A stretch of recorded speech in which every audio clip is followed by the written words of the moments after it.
নুমলীগড়ত দিনক দিনে অধিক ভয়াবহ হৈ পৰিছে বন্যহস্তীৰ উপদ্ৰৱ। পথাৰত মুক্তভাৱে বিচৰণ কৰিছে হাতীৰ জাকে। বনৰীয়া হাতীৰ জাকে খাই আৰু গছকি তহিলং কৰিছে কৃষিভূমি। বন্যহস্তীৰ উপদ্ৰৱত দিশহাৰা হৈ পৰিছে কৃষক ৰাইজ। বন্যহস্তীৰ আতংকত ত্ৰাহি মধুসূদন দেখিছে মৰঙী মৌজাৰ মিঠাৰাম চাপৰি, হালুৱা গাঁও, মিৰি পথাৰ, পংকিয়াল আদি অঞ্চলৰ ৰাইজে। আমি ইয়াৰ দৃশ্যাংশ আপোনালোকক দেখুৱাইছোঁ। পথাৰৰ পৰা পকা ধান নি ইতিমধ্যে কৃষক ৰাইজে ঘৰত ইতিমধ্যে জমা কৰিছে। সেই ধান এতিয়া মৰণা মাৰিবলৈ বাকী আৰু পথাৰৰ ধান শেষ হোৱাৰ লগে লগেই এয়া হাতীৰ উপদ্ৰৱ এতিয়া ক্ৰমান্বয়ে বাঢ়িবলৈ ধৰিছে। পকা ধান খাই তহিলং কৰাৰ পিছত এতিয়া বিভিন্ন লোকৰ ভঁৰাল, বিভিন্ন লোকে ঘৰত নি জমা কৰি ৰখা সেই ধানৰ ডাঙৰিসমূহ এফালৰ পৰা খাই তহিলং কৰিছে বন্যহস্তীৰ জাকে।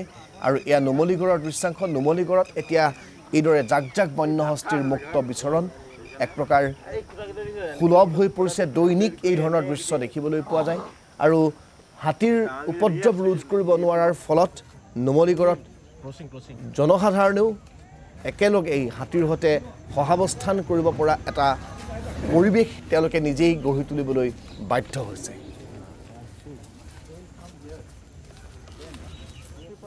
দিনে হ'ল 10-12 দিন একেলেঠাৰি অহা যোৱা কৰিয়ে আছে। সন্ধিয়া গুচি যায় বাগানলৈ উঠে, এই ৰাতিপুৱা সন্ধিয়া আকৌ নামে। আজিতো এই দিনতে দেখিছেই। আজি ৰাতিপুৱা এই ডাঙৰ আমলি যিটো এতিয়া হাতী থাকে নামৰ আগে পাছফালে ৰাইজ আৰু বাইক আহি এই দৈগুণ বজাৰ মাজেৰে হাৰিচৰ ঘৰৰ ভিতৰত হাতীটো পাৰ হৈ গুচি যায়। আৰু মানুহৰ ঘৰ নিজে গেট খুলি গৈছে। মানুহৰ ঘৰ মানে যিজন গৃহস্থ ঢুকালে হাৰিচ, তেওঁ নিজে গেটটো খুলি তেওঁ হাতী নিজে পাৰ হৈ গুচি গ'ল। আৰু এই অঞ্চলটোত এতিয়া হাতী ওলাই আছে নেকি? এই অঞ্চলটোত মানে প্ৰত্যেক দিনে হাতী আতংক মানে মানুহ শুব পৰা নাই।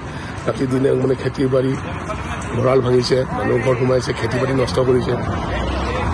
কি ঠাই এইটো? এইটো দৈগুণ পংকিয়াল।